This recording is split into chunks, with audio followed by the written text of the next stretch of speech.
Bienvenidos a Previo, el web show de las iniciativas. Soy Isi Otero, estamos en vivo desde el Café de la Historia. Café de la Historia porque sí, tengo un rico cafecito aquí, hace frío, es jueves por la noche, la gente está tratando de capear el frío, nosotros tenemos sopaipillas ricas, candolas, y esto es Previo, el web show de las iniciativas, en un formato hoy especial porque nos adelantamos un poquito, porque la próxima semana seguimos con nuestra programación normal, como ustedes ya saben, Previo, el web show que visibiliza la historia de los que les fue mal, de los que les fue bien, pero finalmente de quienes hacen las cosas por business o por amor. Esta etapa de Previo es el inicio de una programación muy especial que va a ir dedicada a temas especiales también de contingencia, sociedad, de reflexiones experienciales, por qué no decirlo así. Y esta noche hablamos del VIH porque no es menor, hay que preocuparse. Las cifras han crecido y vamos a tener a dos expertos hablando esta noche aquí. Esto es Previo, el web show de las iniciativas. Soy Isi Otero.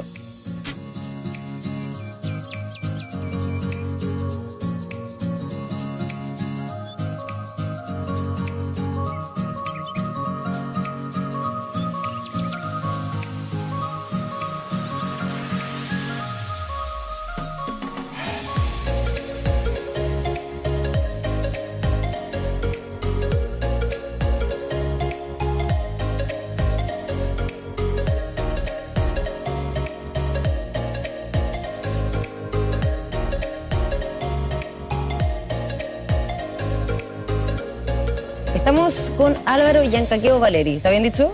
Correcto. Médico infectólogo de Concepción, Chile. Hagamos un saludo, bienvenido a Previo, Álvaro. ¿Te gusta la candola? Esto es Café de la Historia, hace frío. Tenemos que tratar de entonarnos ahí para combatir estos fríos de Concepción. Bien, lo dije al comienzo, vamos a hablar del VIH porque no es un tema menor, ¿cierto? Somos jóvenes. Hay personas que están muy preocupadas, hay noticias que salen de repente que no sabemos si son mitos, si son realidades, pero vámonos a lo básico, un poco para resumir a la gente que de repente está ahí, hay gente que todavía se considera muy ignorante con el tema de que no sabe principalmente qué es y cómo finalmente se contagia el tema del VIH, desde tu voz autorizada y experta en el tema. Bueno, el VIH es una enfermedad que la conocemos desde hace varias décadas. Los primeros casos se describieron en el año 1981 en Estados Unidos.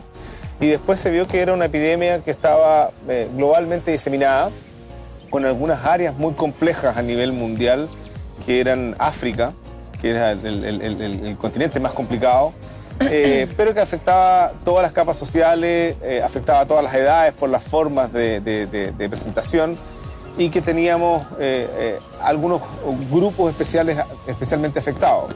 En el caso de las Américas, en general, el grupo más afectado era lo que se denomina hombres que tienen sexo con hombres, más que las mujeres, más que otros colectivos, a diferencia de, por ejemplo, el modelo africano, en que la epidemia se manifiesta de manera heterosexual, hombres y mujeres, como forma de contagio.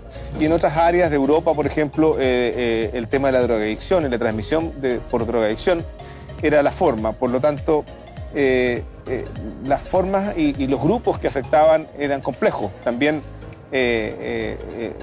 aparte de la drogadicción endovenosa, había gente que necesitaba muchos hemoderivados, por ejemplo, los pacientes hemofílicos que necesitaban. También fueron un grupo inicialmente muy afectado cuando todavía no sabíamos qué era la sangre, fundamentalmente, aparte de los fluidos corporales como el semen y las secreciones vaginales como causa. Por lo tanto, esto ha tenido un conocimiento y ha habido una expansión importante del conocimiento, de la forma, y para poder entender cómo se ha ido manifestando la epidemia. Hay un artículo que aparece el año pasado que habla de que en los años 80 y hasta mediados de los 90 fue la época de la devastación. No sabíamos lo que era, luego supimos que era un virus, luego supimos que este virus dañaba las defensas, que iba afectando a las personas, y llegó a ser la primera causa de muerte, por ejemplo, entre hombres entre 20 y 44 años en Estados Unidos. En Chile llegó a ser una causa muy importante de muerte en ese grupo de edad. En áreas como África se produjeron devastaciones importantes en que la tasa de sobrevida cayó casi al equivalente de un siglo atrás de desarrollo. Posteriormente viene el descubrimiento de una serie de fármacos con los que hemos combatido, que al punto que podemos decir que en estos momentos nosotros podemos convertir la enfermedad en una enfermedad crónica estable, porque no logramos la curación, Claro, o sea, tal, rompemos el mito un poco de la muerte. Es decir, en estos momentos un paciente diagnosticado no debería morir, ni siquiera debería enfermarse. Nosotros somos capaces con los tratamientos actuales de recuperar las defensas y controlar el virus. Por lo tanto, los tratamientos son altamente efectivos. O sea, no es la cura, pero sí hay un tratamiento que es efectivo. Exactamente. Porque se genera... muy efectivo. Y hay un mito constante, o sea, lo veo yo también en el grupo de amigos de repente cuando salen estos temas que son de contingencia, o de repente con las noticias que salen que se han expandido en masividad el tema de las cifras, ¿cierto? Y uno dice, chuta, pero... qué lata, porque alguien puede padecer del virus y muere. Y en el fondo tú estás corrigiendo que en el fondo ya existen este tratamiento, o sea, ¿verdad? Para que te hagas una idea, por ejemplo, si tú consultas en una etapa precoz, tu mortalidad es menor del 1%. Perfecto. Y si tú consultas en una etapa tardía, cifras chilenas de la Cohorte Nacional de Chile hablan de que la mortalidad está alrededor del 10 al 12%. O sea, tú a pesar de que dejaste avanzar la enfermedad, de que no te controlaste y que tuviste serias complicaciones, tienes una tasa cercana al 90% de control de la enfermedad. O sea, en etapas muy avanzadas. Por lo tanto, el tratamiento es realmente efectivo. Además que ha tenido una serie de modificaciones del punto que antes se hablaba del famoso cóctel o la triple terapia, en que se requieren en realidad 3 fármacos, 3 productos farmacéuticos, pero en estos momentos además tenemos acceso a tratamientos que son de una sola pastilla, que contienen los 3 fármacos. Perfecto. Con una calidad, con una potencia, con una disminución notable de los efectos adversos, con una cantidad de interacciones mínimas, lo que hace que los tratamientos sean extraordinariamente bien llevaderos en el mundo actual. Y además contamos con varios, de tal manera que podemos ir adaptando a cada paciente qué es lo que requiere para el control de su enfermedad. Exacto. Y bueno, y la ciencia nos está mostrando que ya se han abierto estudios en los cuales nosotros podemos contar con fármacos que incluso ya no es necesario ni siquiera ingerirlos. Se pueden usar inyecciones. Hay una mezcla de unos medicamentos que se llama rilpivirina, cabotegravir, que se colocan cada 2 meses.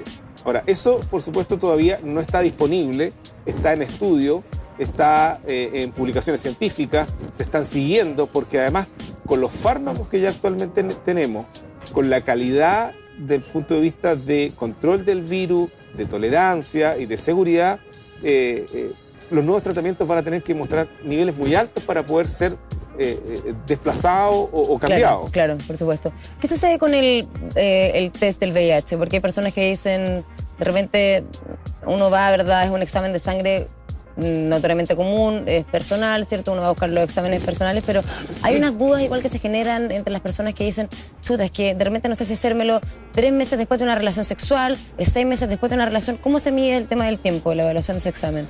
A ver, lo que pasa es que la forma en que nosotros buscamos el VIH es en algunos grupos de riesgo. Por ejemplo, hay test que son, por así decir, perentorios, no exactamente obligatorios, pero que sí están claramente definidos. Por ejemplo, los pacientes que van a donar sangre, ¿ya? A esa sangre a todos se les hace test. Por supuesto. Por seguridad. Claro. A todos los pacientes que están, por ejemplo, en hemodiálisis, en los cuales su sangre se saca de una máquina y se devuelve, se les hace periódicamente.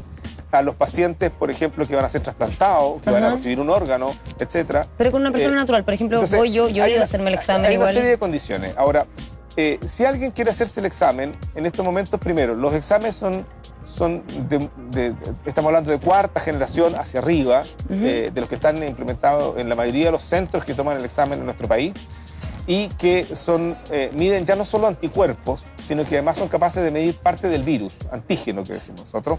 Por lo tanto, si alguien se contagió en un periodo reciente, el examen ya puede ser positivo a los 7 días, a los 10 días, ya se puede detectar el virus. Ah, a los 7, 10 días. Así de rápido, no. Lo que pasa es que antes había una cosa que nosotros llamamos periodo de ventana. Vale. Periodo de ventana se refería a ¿qué? A que los exámenes iniciales medían anticuerpos contra el virus, es decir, lo que se montaba como defensa, y esa defensa tenía un tiempo en manifestarse. Por lo tanto, si alguien se contagiaba, pasaba un periodo en que él tenía el virus circulando, pero no tenía anticuerpos y por lo tanto no era detectable, y nosotros le llamamos a ese periodo de ventana, en el cual la persona tenía el virus, era capaz de contagiar, era capaz de ser afectada por el virus, pero no lo detectábamos. Esos tiempos se han ido reduciendo con los nuevos exámenes. Claro, son Y esos además, exámenes que te entregan el resultado inmediato, o sea, el mismo día. el examen se hace y se puede hacer, se hace dentro del día, digamos, Sí. que es el famoso test de Lisa. Sí, Ahora, así ese le test de llaman. Lisa, una vez que se toma, por norma en nuestro país, se manda a hacer una comprobación más compleja al Instituto de Salud Pública y es el que da el resultado definitivo. Pero en estos momentos los exámenes son altamente seguros, con muy bajo rango de error. O sea, la probabilidad de que si a alguien le sale un test claramente positivo sea como descartado en el Instituto de Salud Pública, la posibilidad es muy bajo. O al revés, puede suceder, o eso sería un caso ya extremo. De que alguien lo tenga negativo y no sea. O sea, por el mismo margen de error del que estamos hablando. O sea, siempre existe un margen de error, pero yo diría que son bajísimos. Perfecto. Bajísimos. Yo diría que los test son bastante seguros. Distinto es lo que se llama los test rápidos, que esos test primero requieren una validación. La verdad es que a nivel hospitalario, a nivel de control, a nivel de examen de las personas que se lo van a hacer, no se justifica. En realidad, uno debería usar esos en lo que nosotros llamamos estudios de campo. Es decir, nosotros queremos testear, por ejemplo, a una población de un área específica o, por ejemplo, a la población que ejerce el comercio sexual en un área específica en forma perentoria en una cantidad de pacientes en un momento específico. Pero toda persona que quisiera saber su condición debe hacerse el test de Lisa, que está disponible tanto en el sistema público como en el sistema privado. Gratuito igual. Va a depender público, un poco claro. de cómo lo solicite. Por ¿ya? supuesto. Pero hay condiciones, por ejemplo, en las cuales este es gratuito y hay otras cosas en que está cubierto según su Por previsión. supuesto, según su previsión. Ahora, una de las cosas que ha cambiado es que antes, como cuando no había tratamiento y básicamente la enfermedad reportaba, aparte de una especie de casi sentencia de muerte, toda una discriminación muy importante, se pedía una serie de requisitos y entre eso estaba consejería, firmar una serie de papeles, etc. Y eso cada vez se ha ido simplificando y la verdad es que debería simplificarse más. El acceso todavía requiere una orden médica, requiere un consentimiento informado, firmado, Perfecto. y documentos, y yo creo que eso debería tenderse a facilitarlo, ¿ya? Claro, la forma única de saber cuántos hay en el país sería hacer un testeo universal a toda la población, pero eso es impracticable. Claro, o Pero sea, sí, las personas he que leído en tienen- algunas cifras de las que hemos estado estudiando. Desde el 2010, en 7 años se han duplicado, en teoría, como en términos de la epidemia del 96%. ¿Qué opinas tú de tu experiencia personal, más allá de lo de ser médico infectólogo? Porque me imagino que tienes hijos, ¿cierto? Se ve que en los jóvenes ya, como que las relaciones sexuales ya no se están cuidando. ¿Qué consejo podrías dar tú desde tu vista como más padre, más personal que médico? Bueno, yo a esta altura de mi vida, cuando tú hablaste de joven, lo sentí un agravio, porque yo no solo tengo hijos, tengo nietos. Ah, ya. Así que Bueno, tengo salud. un nieto. Pero, a ver, yo diría que gran ¿Está parte de la pasando juventud, algo? la juventud sabe que el SIDA existe. Claro. ¿Ya? Pues está Pero más despreocupado. yo creo que hay una despreocupación, primero, Claro. porque ya no es una enfermedad mortal, Exacto. porque el tratamiento está garantizado, está dentro del GES, o sea, tanto el sistema público, privado, Fuerzas Armadas, cualquier sistema está cubierto el tratamiento. Por lo tanto, antes nuestros pacientes estaban económicamente muy comprometidos para lograr, porque no había tratamiento para todo. Ajá. No existía la capacidad de financiarlo, se financiaba parcialmente, pero en este momento está financiado. Por lo tanto, hay un acceso, ¿ya? Segundo, el tratamiento es altamente efectivo. Y yo diría que eso ha llevado a algunas, que son especulaciones, no tenemos datos exactos en nuestro país, pero sí lo que ha pasado en otras partes, es que la juventud como que le perdió el miedo al VIH como una causa que pudiera enfermarlo y eventualmente acabar con su vida. Claro. Y eso ha relajado un poco las costumbres. Y también el otro grupo, que no es menor, es el grupo de mayor edad, 65, 60 o más, que gente que no vivió el SIDA, que tuvo su plenitud de actividad sexual sin el problema del SIDA, que consideran que no es, y que así como fue la píldora provocó una cierta liberación en cuanto a anticoncepción en las mujeres, Sí, en la actividad sexual, sí. en los hombres la aparición de, por ejemplo, medicamentos como el Viagra, para ser claro, ajá. eso ha prolongado su actividad sexual en la edad, en el tiempo, y por supuesto ellos no se consideran de riesgo. Perfecto. Sobre todo porque además está el mito de que esto solo afecta a las personas que son homosexuales, por ejemplo, Claro. y que ellos no se consideran parte de ese colectivo. Pero sin embargo, cualquier persona puede contagiarse. Bien. Con esa reflexión entonces nos quedamos, ¿cierto? ¿Hay alguna página, algo personal, algún blog, por si es que alguien quisiera alguna vez contactar? A ver, desde el punto de vista... Contigo, digo, directamente. Mira, yo creo que lo más importante es tener páginas seguras de información, porque esta información va cambiando. Yo diría que en el Ministerio de Salud hay datos que se publican y que uno los puede ubicar ahí en cuanto a cifras y también en cuanto a las guías terapéuticas que les pueden dar una idea de cuánta información hay.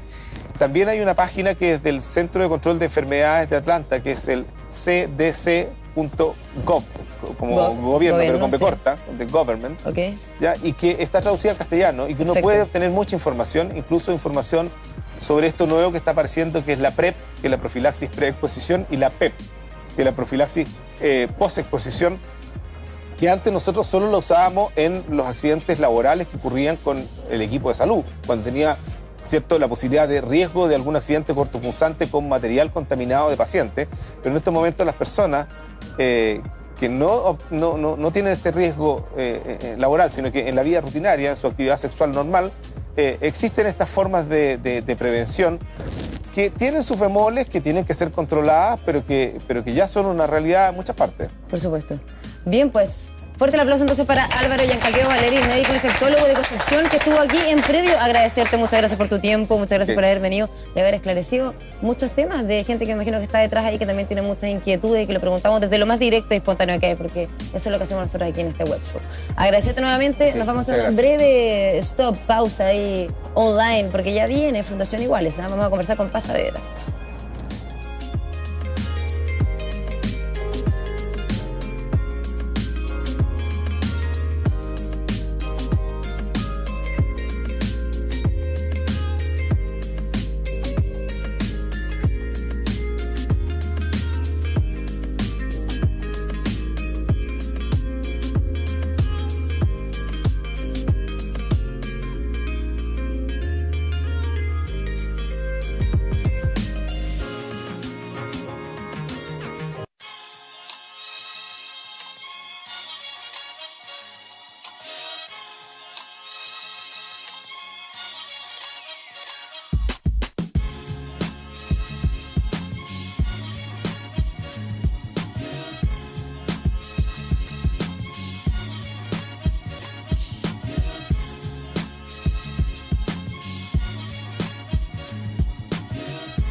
Continuamos en esta versión especial de Previo dedicada a temas de contingencia, a temas que nos interesan obviamente porque estamos hablando del VIH. Y a mi derecha se encuentra Paz Saavedra, coordinadora de Fundación Iguales. ¿Cómo estás, Paz? Bien, gracias. ¿Con Gracias frío? por la invitación. Sin frío. Aquí no, se me Tu quitó Candolita, inmediatamente. hagamos un saludo. Un saludo. Bienvenido aquí, Café de la Historia, ricas candolitas, ricas Gracias. sopa y pillas, porque hace qué frío rico. jueves por la noche.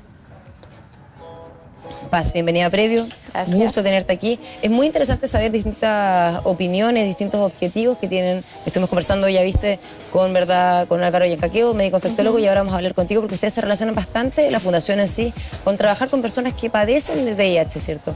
Pero es muy Claro. interesante también saber en el fondo si la prevención o el foco está en la prevención o más que todo en las personas.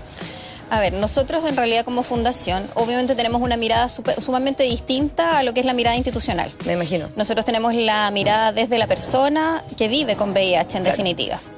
Entonces, nosotros 100% personas. Exactamente. Nosotros en realidad lo que hemos visto y lo que nos parece es que en general, por ejemplo, las políticas de gobierno han sido muy reactivas siempre. Es como que ya aumentan las tasas, estamos obviamente con las estadísticas alarmantes y vienen las campañas, qué sé yo. Pero no hay una prevención en realidad concreta, en definitiva. Y la prevención básica es el tema de la educación. Sabemos que claramente la educación sexual en Chile es absolutamente limitada, es muy derivada desde la biología y nada más. No hay una Exacto. educación sexual efectiva y afectiva. Por eso en mismo creo definitiva. que dicen que Chile es uno de los países que más padece esta tasa alta en términos, para no dar porcentaje, ¿verdad? Tasa alta en cuanto a Latinoamérica, o sea, somos como el número 1 que estamos en cuanto a VIH, entonces igual es interesante. Sí, y por ejemplo en el caso de la educación sexual que se aborda ahora en los liceos, colegios para niños, niñas y adolescentes, en definitiva está también desde la biología y para ellos, y se olvida un poco de educar a los profesores, educar a los apoderados, Claro. que en definitiva son las redes de apoyo Por que supuesto. los niños tienen desde el minuto que inician su vida sexual. Y también hay que tener sumamente claro que una buena educación sexual evita efectivamente, o sea, ayuda a aumentar la prevención. Con respecto al niño sabe a lo que va en definitiva cuando tiene una relación sexual Por sin supuesto. cuidado. Y además que también con eso logramos de alguna manera aumentar como la edad. Cierto que ahora el inicio de las relaciones sexuales más o menos bordea los 13 años. Los niños que verdad. tienen más información, ese límite es mucho mayor. Inician su vida sexual más adultos, en definitiva más empoderados ya con el tema y sabiendo a lo que van. Entonces creemos A lo que que se ahí exponen, está en el la falencia sin duda. Por supuesto. Ahora hablemos un poco desde tu experiencia como coordinadora o desde la visión que tiene la misma fundación en cuanto a lo mismo que, porque hablaste de las políticas, ¿cierto? Hablamos de los temas de las prevenciones, pero ¿qué pasa con las campañas, por ejemplo? Porque hablamos de la educación y sí, es un tema y es algo que estamos luchando constantemente para que se cambie desde la educación sexual o la educación en general. Pero ¿qué sucede con las campañas? ¿Son realmente efectivas? ¿Hay dinero que se invierte muchísimo, que hay gente que considera que es poco? Yo lo personal considero que es poco. Si ustedes pueden googlear ahí y poner abrir pestañas aparte, pueden empezar a saber más o menos cuánto dinero se invierte en estas campañas que realmente a veces no son efectivas. Pero de tus ojos, ¿qué sucede con eso? ¿Se comunica bien? ¿Se traspasa bien esa información? Las campañas son sumamente sesgadas. De partida que son en tiempos a lo mejor no correctos, Por supuesto. como lo que te decía, que son sumamente reactivas y son sesgadas porque en definitiva no van a lo que la persona necesita con respecto a esto. Hay campañas como hazte el examen o el uso del condón, usa condón. Claro. Y a los niños, por ejemplo, que donde están los mayores aumentos en cuanto a las tasas de VIH, no se les enseña a utilizar bien el condón, no se les enseña a guardarlo correctamente. Exacto. Pueden morir con el condón en la billetera, a lo mejor ya no les va a servir de nada, pero Es yo un creo mito que también, es verdad. Sí, pues verdad. que están protegidos y no es Exacto. efectivo. Entonces, de alguna manera volvemos al tema de la educación, porque en definitiva de las campañas a lo mejor, claro, aparecen los carteles por todos lados y en definitiva no abordando lo que de verdad se necesita abordar, que es el tema de la educación y el resguardo a estos niños. ¿Y cómo podemos, Y a los adultos también, desde obviamente. tus ojos, cómo podemos transgredir, ¿verdad? Esa manera de comunicarlo, porque generalmente se pueden armar movimientos, ¿cierto?, de personas que apoyan la causa. O sea, yo desde mi visión personal en mi Twitter o en mi Facebook puedo dejarle un comentario, ¿cierto?, pero los medios no lo están bancando por lo mismo, ¿cierto? La educación está sesgada también, las publicidades están sesgadas. ¿Cómo podemos, en esta era en la que estamos ahora, tratar de generar ese cambio, ese movimiento? La verdad es que es súper complejo, es sumamente difícil. pero yo insisto, por ser majadera incluso en esto, que es el tema de la educación.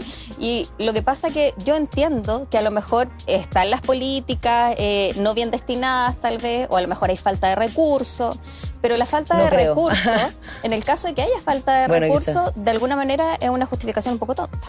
Sí. Porque hay redes de apoyo a las que uno puede recurrir. Por eso digo no creo. Y que en definitiva no gastas uno. Claro. Nosotros damos charlas constantemente de diversidad sexual, incluimos por supuesto este tipo de temáticas también de forma gratuita.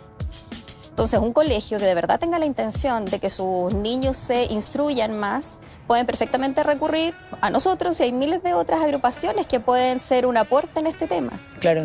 En definitiva. Lo mismo pasa con los organismos públicos, ¿verdad?, de salud, que también volvemos al... O sea, todo se va a regir netamente el tema de la educación, porque si ellos no comunican también eso o no lo profundizan bien, se quedan como lo difícil, ¿no? También es que los organismos, por ejemplo, de salud ahora de verdad abran las puertas de alguna manera a quienes vemos en el día a día lo que ocurre con las personas que tienen VIH. Nosotros hemos tratado de hacerlo, porque nosotros somos, a lo mejor ellos tienen la mejor de las intenciones para generar ciertas buenas políticas o que el tratamiento, la atención a los pacientes sea la correcta. Pero en realidad nosotros tenemos la visión del que tiene que ir al hospital, hacerse el examen, que tiene que ser llamado, cómo va a buscar sus medicamentos. Perfecto. Tenemos claramente que, por ejemplo, una de las causas por las cuales dejan las terapias es por el hecho de ir a retirar los medicamentos. Ah, no te porque puedo creer. si bien, por ejemplo, tenemos una ley del SIDA, que lo básico de la ley del SIDA es el tema de la privacidad. Esa privacidad es nula en los hospitales, absolutamente nula. Sí, lo comparto igual, es verdad. Y el tema está que uno de los peores síntomas de esta enfermedad es un síntoma social, que es el estigma. Exacto. Que no lo hemos podido, todos sabemos, a lo mejor que ahora ya es prácticamente una enfermedad crónica, bla, bla, bla, pero el estigma sigue. Sigue, que si te tomáis la mano, que si se besan, que si esto y lo otro, sí es verdad. Sí, pero yo creo que estamos tratando de forzar un cambio, ¿cierto? Estamos tratando de nosotros mismos, también los jóvenes, también el joven, dar de impulsar eso un poco. Gracias por eso. He tirado 2 piropos esta noche. No, pero sí es real. Ahora, ¿cómo uno se contacta con la Fundación Iguales? O sea, llegamos a su correo. A nuestro correo biobio@iguales.cl. Vale. Ahí se contactan directamente con Fundación Iguales sede Bio Bio y en caso de que necesiten algún apoyo, alguna información o compañía. Ustedes hacen el scouting de ver a quienes pueden ayudar o la gente va llegando solita. ¿Cómo ha sido ese cambio que han visto? La verdad es que, bueno, nosotros somos todos voluntarios. Vale. Aquí nadie trabaja, digamos. ¿Está bien? Remuneradamente. Con ella nadie trabaja, porque en realidad emprendedores por amor, harto. ¿ven? Claro. En previo. Entonces nosotros en realidad recibimos muchos llamados para distintas cosas, charlas, qué sé yo. Entonces en definitiva es quienes se contactan con nosotros, porque no damos abasto como para más quisiéramos, pero la verdad es que no damos abasto. Pero obviamente quien se quiera contactar con nosotros va a recibir una respuesta y obviamente la ayuda que necesita. Desde una persona que padece de la enfermedad y desde una entidad como de educación, ¿verdad? Un colegio que quiera que vayan a dar charlas. Exactamente. Etcétera. Perfecto, pues fuerte el aplauso entonces para Paz Saavedra, coordinadora de Fundación Iguales, que nos acompaña esta noche hablando de temas muy interesantes y temas que debiesen alarmar a la ciudad en este momento, ¿cierto? Y temas que debiésemos también segregar y empezar a diferenciar y decir, oye, esto ya pasó de ser un mito, el tema de que, es que no puedo hablar con una persona que padece la enfermedad. Amigos, hay que apoyar, ¿o no? Exacto. Exacto, bien. Eso es. Agradecemos a PRAE, porque sin PRAE esto no sería posible, por Corfo. Agradecemos al Café de la Historia, porque muy ricos cafés. Rico Fogón también, porque pucha que hace frío, pero yo ya estoy como calentita, casi que me estoy quemando la rodilla. Agradecemos a la R, porque toda esta producción es posible gracias a la R. Nos vemos la próxima semana conmigo y con Gonzalo Maldonado. Chao, buenas noches.